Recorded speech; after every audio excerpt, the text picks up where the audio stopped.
Welcome, my peeps, my peoples. Please like, comment, subscribe, share the video. It'd be greatly appreciated from the bottom of my heart, my peeps, my peoples. Peep Squad is in a building, baby. We going to the top. We're going to bring others with us. So please become a part of Notification Squad. Peep Squad, hit that notification bell. Know each and every time I drop a video and be the first one to comment, baby, and tell me what's on your mind. So what's going on? What is popping? I was like, OMG, I couldn't wait for this episode to come through. And I was waiting on a tea. I was waiting for April to spill the tea of which band member slept with another band member's family member. And it seemed like her and J Book was going to go down and tell the story, and it did not happen. So we are talking about Love and Hip Hop Season 6, the reunion part 2. Yes, it's going down, baby. I was like, for real, for real? So please check out Liz's Jewels. These are Liz's Jewels. You can see the website over there and check out Liz's Jewels. My peeps, my peoples, really do appreciate it from the bottom of my heart, my peeps, my peoples. Hey, what's up, Mike Carter? How you doing? Hey, Ella, how you doing? What's going on?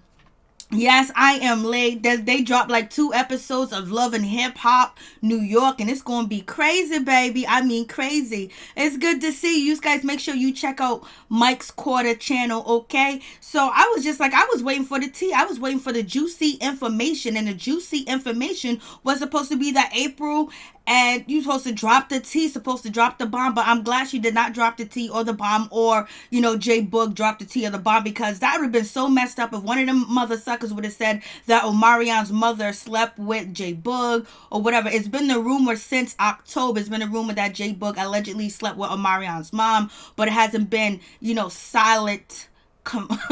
It hasn't been solid where it's actually factual, but that is the rumor on the streets, baby. So I'm glad that did not come out. It seems like they did some editing and they did some cutting out, baby. So I guess, you know, at the end of the day, they had a lot more respect than what I thought they had for Omarion and the grandmother. Because you're talking about the grandmother. That is, April has Omarion's children, so therefore his mother is the grandmother. So for April to drop the T on the grandmother would have been crazy. And for J Boog to do that too as well, he would never get another B2K tour, you know what I mean? And he made 1.5 million the last tour that they did. So I guess they they stopped it, you know, somewhere, somehow, some respect came along in the game, and they didn't do it. So it's all good.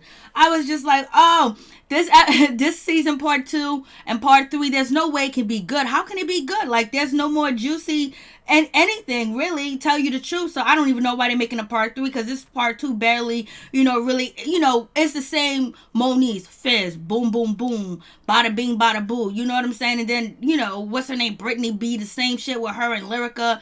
You know, it's not really interesting. Like, oh, like, for real, we done seen you guys, you know, while out all season. We wanted you to do something else different on the reunion. Tell us something new. Give us some new information. That's what Fizz, J Boog, and April did. They gave new information. Then, you know, Moniz put on a good show. She gave some information too as well, because it seems like, you know, she is leaning forward to giving Fizz custody of Cam for now. But I just think that was one of her manic moments, and all the pressure, the TV, and her mental state, that I just think that, you know, she just said that not for real. At least, you know, I don't know if she actually mean that, because she's been holding on to Cam for so long, and now, you know, giving full custody to Omarion, unless it's the best thing that she can do. I'm glad you're doing well, Mike. Hey, Miss Woods, how you doing? What's going on? What's popping? So, yes, they didn't drop the T on Omarion's mother. They had some respect. VH1 must have thought about Omarion coming through, whoever he's affiliated to as well. So I'm glad they didn't drop that T. But we get to just J Boog basically saying at the end of the day, you know, him and April were arguing. They were supposed to drop some T, but it didn't happen. So therefore, you know, J Boog at the end of the day said, I'm sorry. Basically saying that, you know, April and Fizz can do whatever they want to do. They can do it how they want it, when they want it. They can do it and do it and do it. He don't care. He's going to respect that and just leave it alone, because you know what? He got to get a tour back on. You know what I'm saying? He did the most for his paycheck. He should be coming back. You know, a lot of them did the most for their paycheck, so they should be coming back for next season. So we'll see. So J Boog is going to leave it like it is. And then I was just like, okay, J Boog. All right. And then we have Jason Lee. You know, Jason Lee got to do what he got to do. And basically, he said that he messes with J Boog, but he don't mess with April. And he was like, April is fake as F. I was like, oh no, he didn't go there and call this man's woman fake as F. What are you doing? I am going to just look at the reunion part 2. Yeah. And so I'm like, what's going on, Jason Lee? He's saying that she is fake as F. I guess because, I guess they wanted to know whether her and Fizz was dating. Everybody believes that her and Fizz was dating for a long time, but there's no proof and no evidence of it. But it is what it is. And so I guess Jason got a big beef with April. She used to work for him, and then he fired her. And they had a few words here and there because he's dropping stories. But for him to come at her like that, I was like, damn, he is not feeling her. And they have not been feeling her. We find out that April ain't got no friends on the cast. Then we got Monique. She's backstage talking hella trash. She's talking about, what April be out here doing, patting, beating up the coochie coo on camera, talking about everybody want it, and she could sell the box and all that other stuff. So Monique is pointing that out, like, girl, you guys are trying to down me and say that I'm bad, that I have problems, but look how you are behaving online. So Monique's got, she got her little stuff in, she said what she needed to say, and she absolutely looked beautiful with her hair too as well. I was just, okay, Monique. And then Monique get back on stage and they ask her, so, what's going on? Like, do you believe that Fizz and April were dating for longer than what they said, that they was actually dating 2 years ago, a year ago? She was like, well, I don't care. I don't give a damn if they was or not. That's not my issue. My problem is the co-parenting. And I mean, Monique had to go in and do what she got to do. And do I believe 100% that Monique doesn't care about April and Fizz dating? Hell no, because we wouldn't have all the videos and all the juicy tea if Monique did not give a damn. You know what? Because if April or Fizz was talking junk online, and basically she could have played them dust and been on board like Omarion was, and went on with her life and whatever the case is, and just do the co-parenting the best way she can, and just realize that she probably got an ain't shit baby daddy, and just let it be what it gonna be. But do I think she cares? Hell yeah, I think she cares. Of course she does.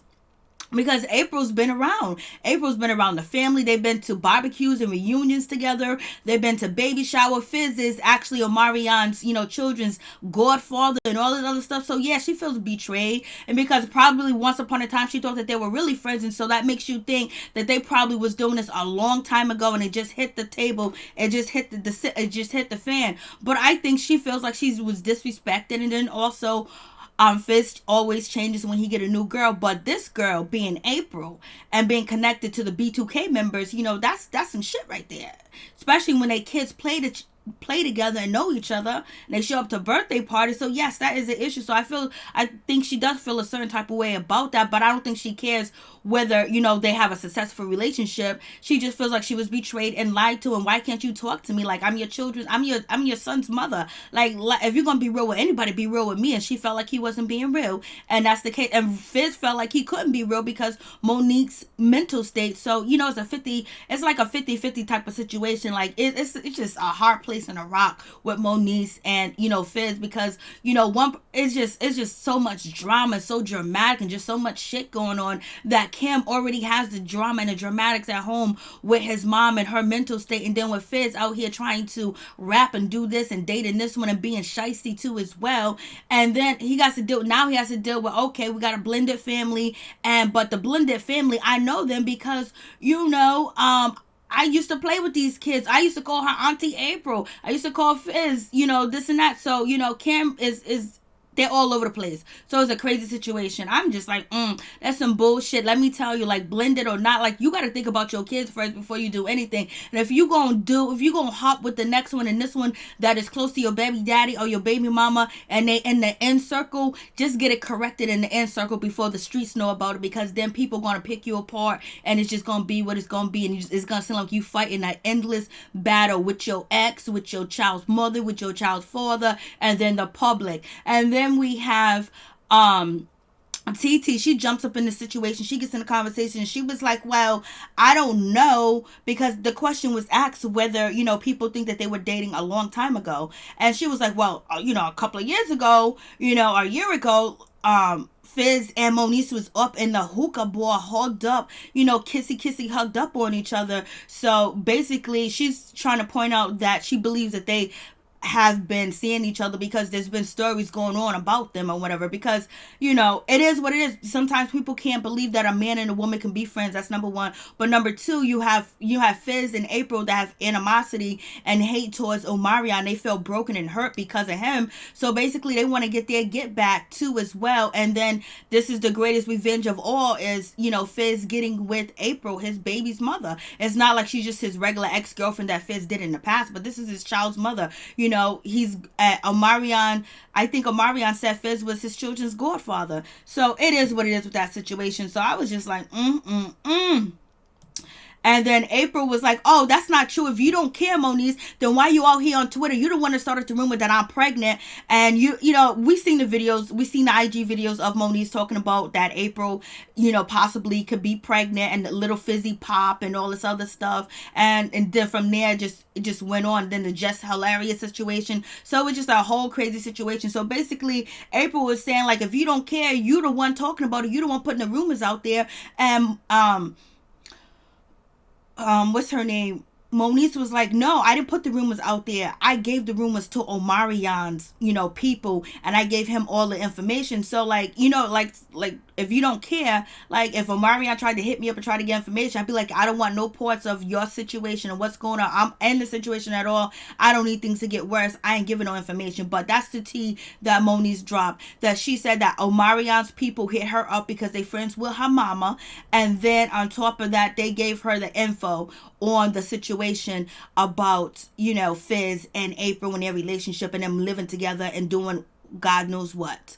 And April being out here in the streets doing drugs, allegedly, you know, chasing down ASAP Rocky, you know, chasing down rappers. And, you know, Fizz is the glorified babysitter. All that information, Moniece said that she gave it to Omarion's people. So therefore, I guess Omarion's got some paperwork that he can go to court. And that's the same thing J Boog said on the reunion part 1, that Fizz is in the paperwork. Yes, he's in the paperwork because he's with April. And then Moniece dropped the tea, baby. She dropped a tea on the situation. I was just like, yo, these motherfuckers be wildin'. Could you imagine being part of a triangle like this or going through this shit ain't sane. This is not sane. This is not good for nobody. It's not good for an adult, and it's damn sure not good for no children. Could you imagine? I'll be like, yo, you know what? Do what you do, baby. I don't want to talk. I don't want to speak. You know, I have my head down because I can't deal with no drama like this. I can't deal with no bullshit like this. I don't see how April is cool with Fizz disrespecting the mother of his children, but April's claiming, oh, did her the same way. Red flag, you know. Because, you know, she feels like that, you know, he's disrespecting, you know, his baby's mother, so it's all good. Like, she ain't nobody, and I'm the queen in his life, and she's not even thinking that she's in the same situation, or she alleged that she's in the same situation with the kids, and not, you know, not having, you know, the great custody type of situation in the school districts and stuff like that. And, you know, basically you want to try to help out the situation, but Moniece, Fizz, and April, that's a whole situation to deal with. Hey Johnson, what's going on? How you doing? So I would not want to be bothered at all, but this is some bullshit. So April is saying you started the rumors, and Moniece said she gave all the information to Omarion and his peoples. It is what it is. And then we got Zell. He done, you know, dropped the pictures about April and Fizz. April and Fizz wanted people to know because they wouldn't be on the show where they are actually in Vegas and they're recording them and filming, and VH1 cameras and producers are in the building and they sleeping in the same bed together, or the lust was just too strong and they couldn't let it go. Because you know that lust is the mother sucker. When you feel like you don't supposed to be dating somebody and everybody's upset and mad, you know you're gonna break hearts, you're gonna hurt people when you get into a relationship, or you get into a physical relationship with somebody and you get that passionate sex. This is what Fizz and April is doing too as well. But then they also build a codependent relationship. So it is what it is. Zell is smiling. He thinks it's funny as hell. And then Jason Lee gets out the bag, and basically he calls April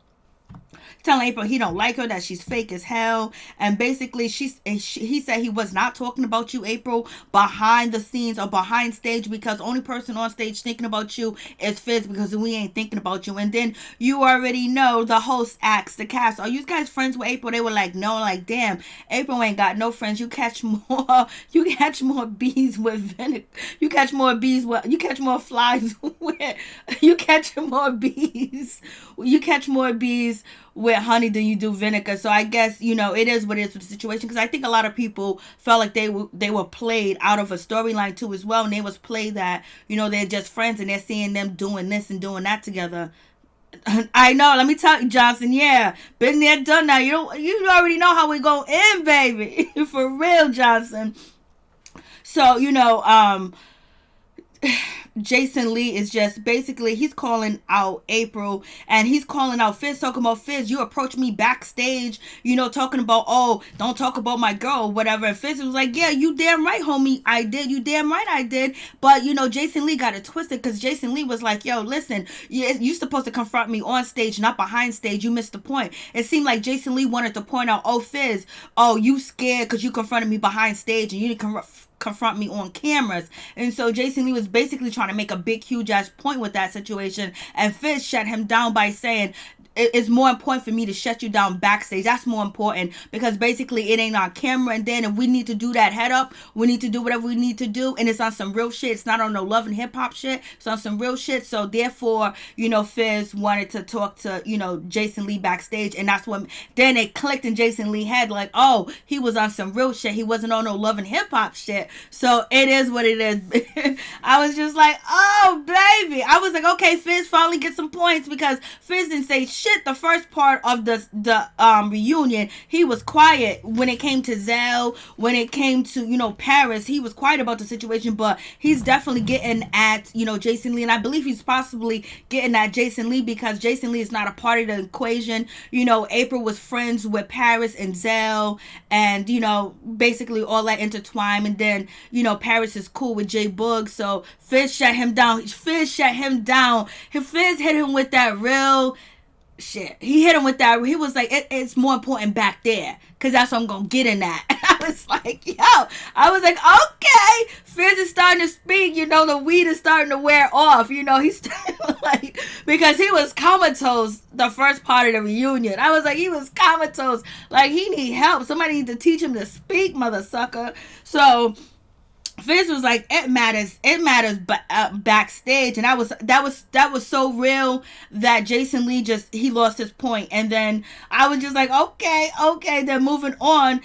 Fizz is like, you just disrespecting my girl. Like, Fizz is feeling a certain type of way, and now you can see his eyes are more clear, his eyes are more open. He don't look like he's sleeping or whatever. So he's feeling a certain type of way, and Jason Lee is saying that she is a B word, and then Jason Lee's coming and calling her names, basically saying that she sucked some eggplant, and his name is ASAP Rocky. Allegedly ASAP Rocky is with Rihanna, and there's pictures of April in the studio. She wanted to get picked by ASAP Rocky, but he did not pick her, and that's what Just Hilarious says. And there's pictures of April and ASAP Rocky chilling together. So basically he was like, your mouth been on his penis, and basically probably threw a Marion's name, because it kept bleeping out penis, and basically calling her a hoe and saying that her mouth is all over the place. She's out here sucking people's stuff. And then when Jason Lee said, you sucked ASAP Rocky's penis, April did not deny it. She did not. She said, yeah,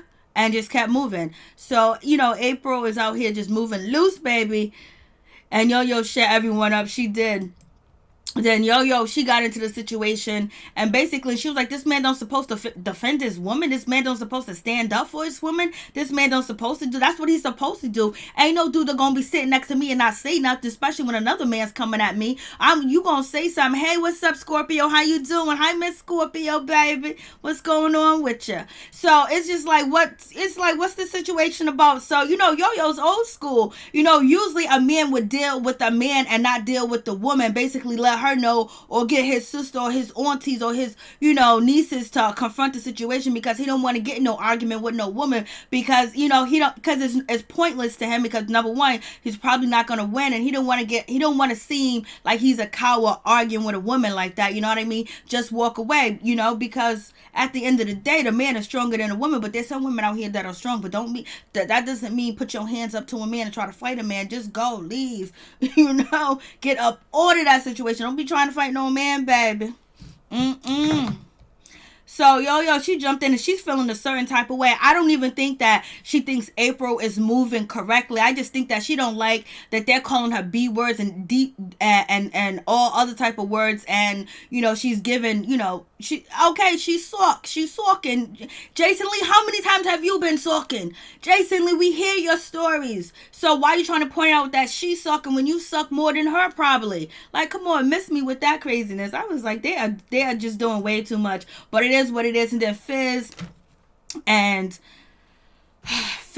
Moniece get into this situation where Moniece talk about, she already talked about being broken down. She's at the lowest point, and she called Fizz and she needed some help from Fizz because she was going through this mental breakdown. The medication wasn't working. Nothing was working, and she just needed a break. She just needed Cam to leave. And so basically she called Fizz, and Fizz says, no, this is your week. And so it goes from there, like, I need you to be supportive. You were so happy when I got pregnant. What about that man that was there for me when I was pregnant? Whatever, that man ain't there no more. Like you said, you haven't slept with him in almost 10 years or whatever the case is, since you got pregnant. That man is gone. That happiness of him being congratulatory of having a son, that is gone. He's dealing with real life now. And I think Moniece needs to wake up on that part and really get the help, because she's been saying that she's been having these mental health issues for a long time, and you have to go get the help. You have to force yourself to get help, especially when you have a child dependent on you, especially when you have a child that you have to be responsible for, because there's so many women out here where that schizo, that has all types of disorders, and even challenges, physical challenges too as well. There's some mothers out here with no arms, no legs, and they taking care of their kids. So it's not really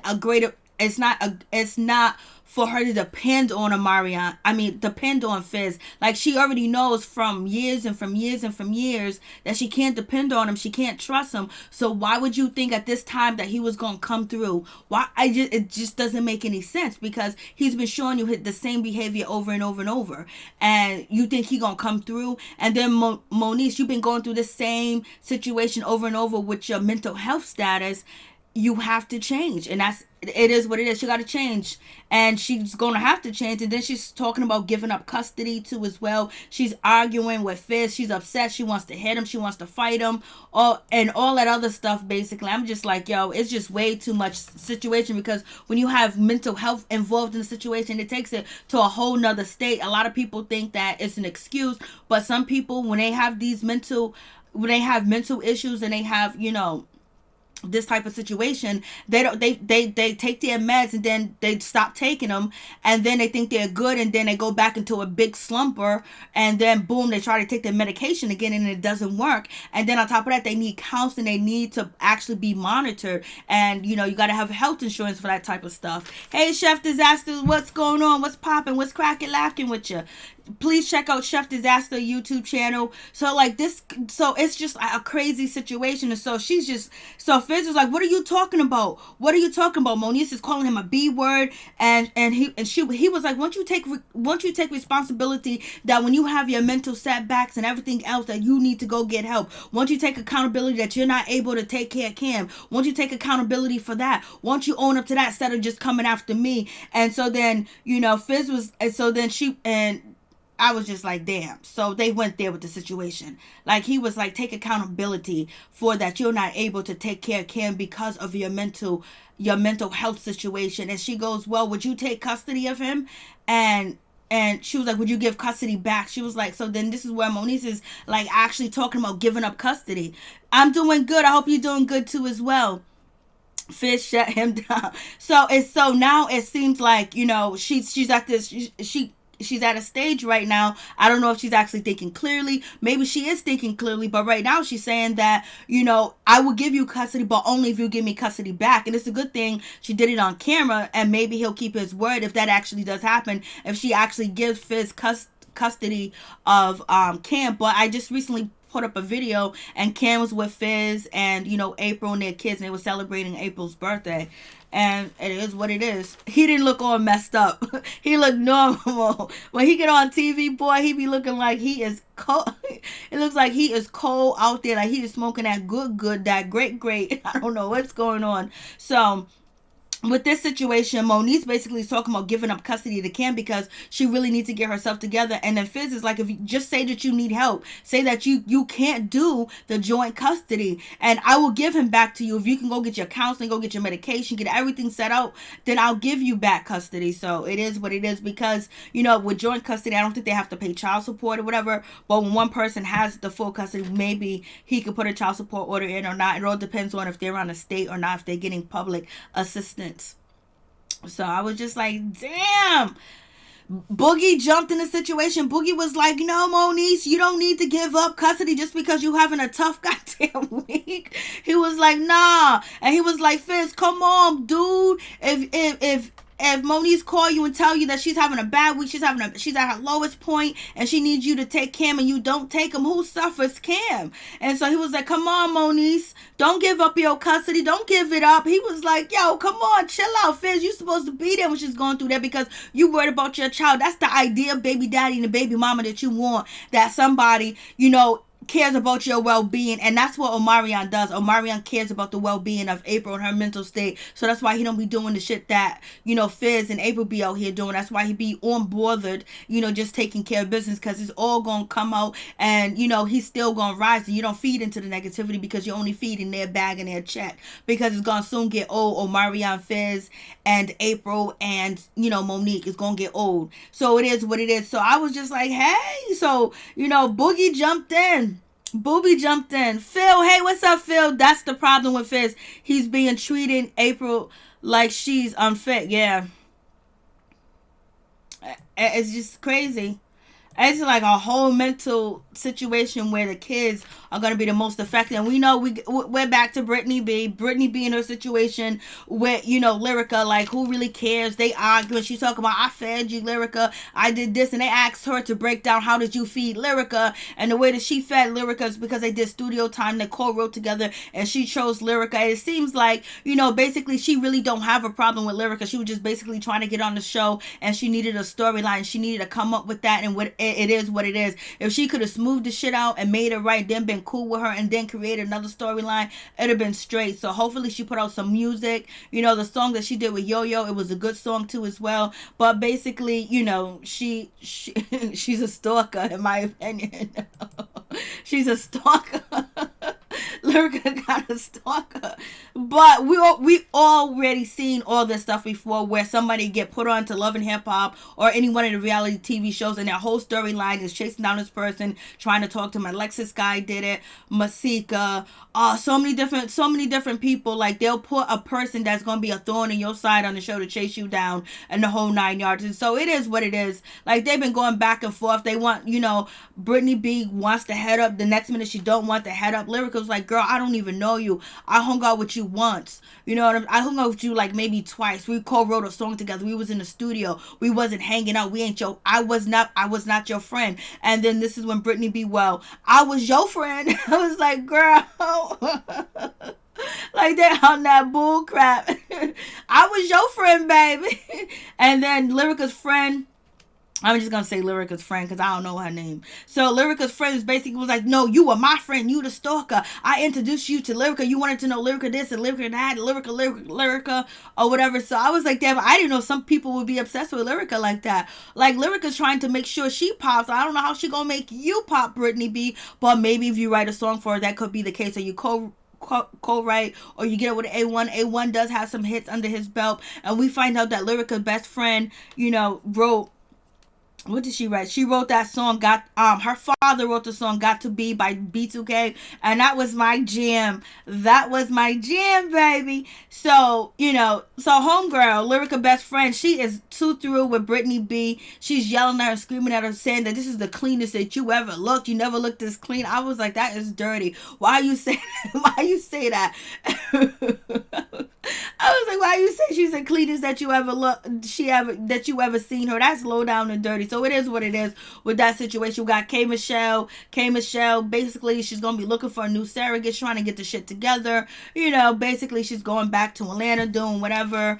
And it is what it is. Not, you know, K Michelle was not really a part of the season. YoYo, basically, she talks about ageism and stuff like that. You know, what's going on with ageism, where, you know, hip hop artists that are over like 20, over 30, over 35 to their 40s, they can't, the people act like they can't still make music, and the young generations don't respect the older generation. That's very true in so many different ways. There's a lot of people that do big up the older people, but the record label and the industry basically try to push people out when they're older, and that's not fair, because if you started making money, you know, rapping and doing songs, and you're still capable and able to rap, and you actually grow and change your music and you switch it up and this and that, you should be able to continue to make money. You should not be blackballed because of your age. And we're starting to see a little bit of change, because you see Jay-Z, you see Nas, and a few others. But Childish Gambino did a great show on Atlanta when the episode was Michael Jackson, when the character of Michael Jackson said, my thing that I didn't understand about hip hop and never matured, like the industry don't let artists mature and music. So therefore, if you should be able to eat for the rest of your life when you put in music out there, and you put in good music and a good product, and you change. And one thing I didn't like about K Michelle, she tried to say, oh, I could do country music, I'll never ever have to work again, I don't have to leave my house again. Oh, and if I do an R&B song, I will always eat. But yeah, we're not talking about that, K Michelle. We're talking about hip hop. We're talking about rap. It was like K Michelle trying to throw it up. I still make money. That's why you sitting over there in the satellite and you're not popping, baby. Like, miss me with, and I didn't even know what you looked like. I couldn't even believe that was K Michelle over there in that confessional. It's just like she was trying to throw dirt on YoYo being an older woman trying to rap and trying to shit on her. Like, who do you think you are? Like, come on. How is Cardi B bigger than you and she's a rapper, and you're R&B supposed to be country singer? I know there is colorism, so that's another thing, but damn, you should have been popped way more bigger than Cardi B. You had a long time, and you was a star on Love and Hip Hop Atlanta. I was like, she just pissed me off, because she was just really like acting like, oh, just because I do R&B music and I sing and I do this, oh, I don't care that, you know, I see this woman on stage and there's other women like her that, you know, put good music in our ears and basically still got something to say, because you know when you don't got nothing to say is when you dead and gone. So she pissed me off. So anyways, I just remembered, I just started talking about it. She pissed me off. I was like, she was just acting like she was too good. I was like, baby, come on, girl. Like, you doing too much. Let us not talk about you just because you getting some checks like that. And you've been blackballed, so therefore you should have more of an open heart to other women that are in the hip hop game, because they get chewed up and spit out and disrespected at the same damn time. And you talk about how you've been disrespected and you've been abused, but yet she's trying to talk about women and hip hop music, and also people that are older in music still getting a bag. You don't ever want to stop people that look like you to get a bag in the music that they built from centuries. Black people built music, and we got ripped off, and it's like, if she didn't give those shine to it, would have been nice if K Michelle gave shine to it, and actually talked about it. But we don't care about your butt injection and your IBF shit. Come on, like, let me move, because I got pissed off again. So let's get to this funny part. A1's mother, A1 mother, she definitely cleaned up. Miss Pam definitely cleaned up in this part of the reunion. She changed her dress, and she's looking good, but this just looks so weird. And just to see Marcus Houston there, I mean, she was sitting there with her legs open like she don't give a damn, baby. And then Mr. Ray, I don't know what Mr. Ray had on. I don't know what Mr. Ray did. I don't know what's going on with Mr. Ray. But what Mr. Ray had on was just way too much.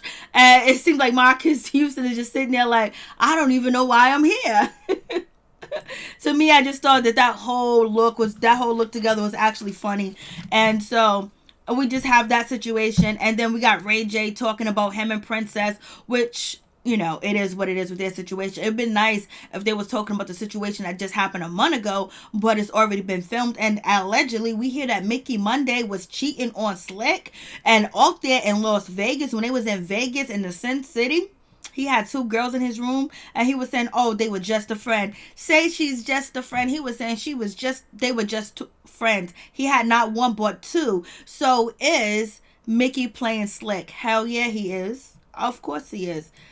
She was a storyline from him, and then she can help him out because she is respected. So Ray J and his cheating ways, they're not talking about that, but basically they're just talking about Ray J selling, giving away stuff. And, Ray J was like, I wasn't just there giving away stuff. I was promoting, I was branding. And then he talked about his Raycon. And then that's when Zell was like, you got that good weed. You got that good. I was like, what's going on? And then Princess just wants Ray J to be home. And we're back to Brittany B. Now she's arguing with Paris, and she started the whole beef with Paris because she needed a storyline. So she thought going at Paris because of K Michelle, and K Michelle hasn't really. She filmed with K Michelle did a little bit right by her Brittany, because she actually filmed with her a few times too as well, but she took on that beef when K Michelle wasn't even beefing with Paris. So she started that whole situation, and now she's reaping the benefits from that relationship by getting attacked every time and anytime by Zell and Paris, coming at her, making fun of her, yelling at her, screaming at her, and the whole 9 yards. She getting drinks thrown in her face. They wanted with her, especially Paris. So anyways, sometimes a storyline could go wrong if you ain't got them hands, if you ain't tough, and if you can't back it up, and you ain't witty with the words, because Zell and Paris, when they be reading Brittany, it's not like it's like grander a type of reads, like oh my god, but it's like maybe 2 points better than, maybe 5 points, maybe 10 points better than Brittany B. And she needs to start writing down jokes, write down lyrics and jokes, because they be getting at her. But she asked for it. She came at him. She asked for it. And so now they threaten her again, talking about they gonna beat her down, they gonna drag her, they gonna do the whole 9 yards to her. And Zell got her back, and Zell was like, well, if you had a man, I'll take on that man. She was like, at this point, I don't have a man. Too bad her brother's locked up. She don't got nobody out here to defend her. She needs a bodyguard on the show. So somebody hit her up and said, let me be your security, baby. I will a bit like I'm gonna be your friend, be your security, because basically she's getting mollywop with them dissing her. But the disses are so low level. It's not like it's grander, but they put a little uff on it, and it is what it is. So we get to the end of the day. Paris wants that head up. She wants that head up with Brittany B. And Brittany B said, I'm going to be a lady and I ain't going to argue or try to fight you. And Paris says, you tried to fight Lyrica. You had all that hard body energy for Lyrica. Bring it over here, because when I see you, I'm going to drag you. I'm going to get that. I was just like, oh, thank you so much, Chef Disaster. I do appreciate that. For real, for real. Yes, I'm in Liz's Jewels, baby. Where is it? Right here. Yes, right here. Liz's Jewels. You can see it. See, this is Liz's Jewels. I think it's supposed to be like a heart shape. Like that. Liz's Jewels. You guys, please check out Liz's Jewels. It's right there. Check out Liz's Jewels. The earrings, and then the necklace. Liz's Jewels. Yes, sir. So yes, I don't know how part 3 is going to be entertaining. I have no idea. So I'm not going to go live for, the reunion part 3 unless it's good. But I will go live for Love and Hip Hop New York, baby, because it's going to be a mess. They got all the A-listers of reality TV shows from back in the day that had it popping, got them back in this bitch popping. So I can't wait to see all the drama, and I'm here for Chrissy. I'm here for Chrissy, for real, for real. So thank you guys for coming through. I really appreciate it from the bottom of my heart, my peeps, my peoples. Peep Squad is in a building, baby. We going to the top. We're going to bring others with us. But you know what's funny about Chrissy? Because Chrissy was such a character. Her and Jim on Marriage Boot Camp. Like, come on, they gotta bring, they brought it to Marriage Boot Camp. They were so entertaining, and Mama Jones was entertaining. So we're gonna see. New York is lit. I can't wait to see it. Thank you guys for coming through. I really do appreciate it from the bottom of my heart. My peeps, my peoples. Peep Squad is in a building, baby. We going to the top. We're going to bring others with us. So please hit that like button. Please subscribe. And please subscribe to Chef Disaster and Mike Carter's YouTube channel. Show them some love. Thank you guys for coming through. Thank you, Miss Woods, Sherry Woods. Thank you for coming through. I really do appreciate it from the bottom of my heart. And everybody else that came through. Ella, I appreciate you coming through too as well. Johnson, I appreciate you coming through. And Phil, thank you for coming through, for real, for real. Peep Squad is in the building, baby. Hit that like button. This shit was crazy. Oh, Moniece was giving Omarion info. She was giving him direct knowledge and info of the situation that was going on with Fizz in April. This is probably why Fizz was telling Cam, don't tell your mama what's going on over here, because they didn't want Omarion to find out the information. This is some bull crap, baby. Peace. I'm out. Much love to all my peeps and my people.